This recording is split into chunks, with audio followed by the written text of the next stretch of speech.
down, low, and et cetera, and a lot of terms that are associated. Tell us, what does that mean exactly? What are these? What are we saying? Okay.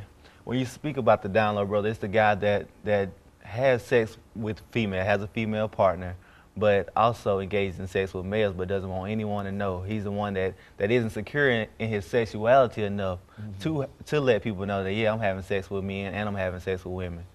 And because of this issue, that's spreading the virus from between the man and between the woman, and it's going and it's making the virus just rapidly increase.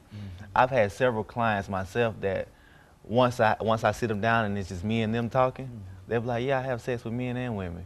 But when I'm around, when I first come in contact with them and the doctor's still in there, they deny it. I'm heterosexual 100%.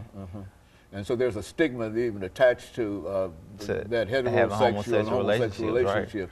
Right.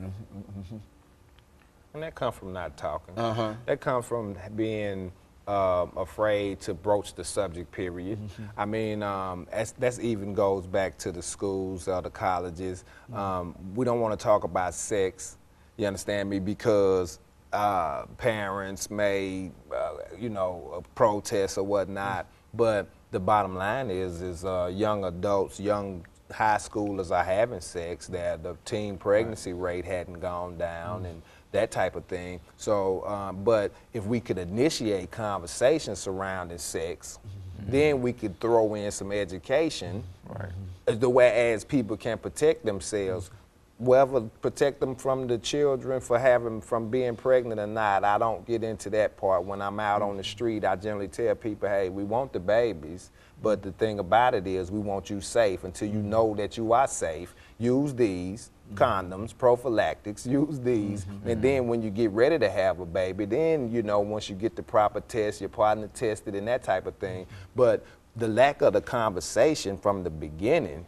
is what's keeping us in the dark about the virus, because we cannot engage a person if they won't even talk about sex, period. And then if we are not allowed to talk about sex with the youth, we can't engage them. You know, and I'm sort of curious about this too, because now, if we say that one of the problems in terms of dealing with this is that we disseminate knowledge and information, and it does not seem that we've done that.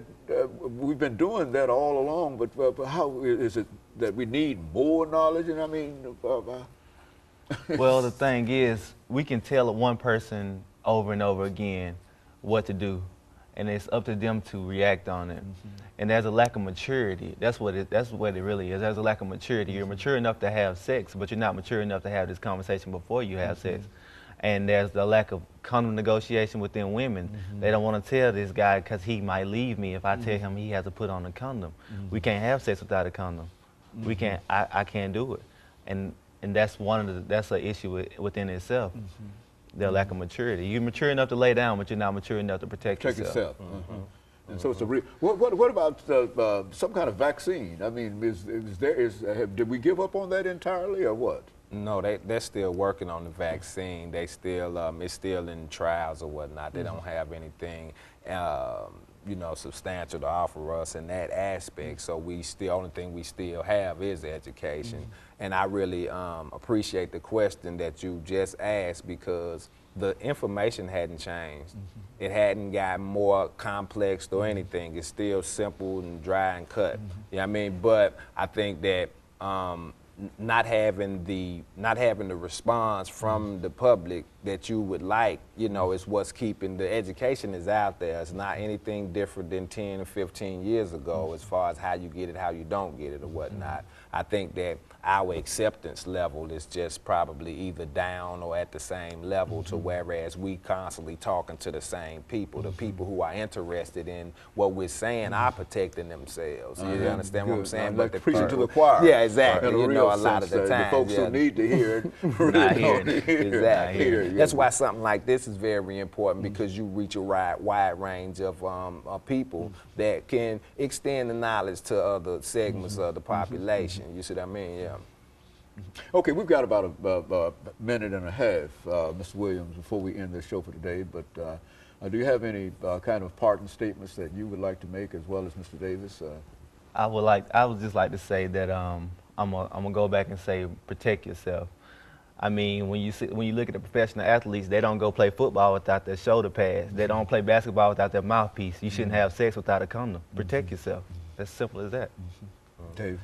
I like to say that everyone has an HIV status. Do you know yours? Is everyone either positive or negative? And the most important thing is to know it. Protect it, get tested today. And so nobody is immune to this. As a matter of fact, this is a human disease. Exactly. And so I think I've heard Mr. Crowder say on a number of occasions that if it's human, then you might have it. Exactly. It's a possibility. And more importantly, it's an acquired. So that means you did something to get this. And, so, and I think they said earlier it's a behavioral kind of thing that you That's don't, it. it just doesn't jump on you. Right. You got to do something. Okay, and let me thank the two of you for coming by and, Thank you for having and trying to put a little levity to it, because it's such a tragic kind of situation, but we do understand that people are working, and we appreciate the work that you and the others are doing. And of course, let me encourage our audience to tune in again next week for another informative edition of Comments. Thank you and good morning.